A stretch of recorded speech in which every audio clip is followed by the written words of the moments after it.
नमस्कार. तर आज आपण एका अतिशय महत्त्वाच्या कृषी रसायनाची म्हणजेच बीटा सायफ्ल्युथ्रिनची तांत्रिक माहिती अगदी सोप्या भाषेत समजून घेऊया.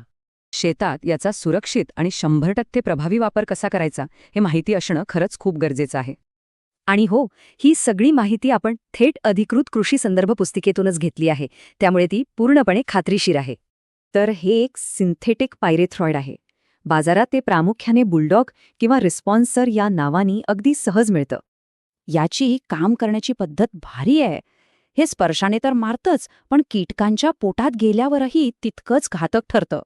पण एक नेहमी लक्षात घ्या, यावर पिवळ्या रंगाचा इशारा आहे, म्हणजेच हे रसायन अतिशय विषारी गटात मोडतं. आता डोस बघूया. कापसावरील बोंडअळ्यांसाठी प्रति हेक्टर नेमकं किती औषध आणि पाणी वापरायचं हे या तक्त्यामध्ये स्पष्ट दिलंय. सर्वात महत्त्वाची गोष्ट, फवारणी झाल्यावर आणि प्रत्यक्ष पीक काढणीमध्ये बरोबर 20 दिवसांचं अंतर ठेवणं अगदी सक्तीचं आहे. तर मग याच्या दुहेरी क्षमतेचा आणि विषारीपणाचा विचार करता पुढच्या हंगामासाठी हे रसायन खरोखरच योग्य ठरेल का?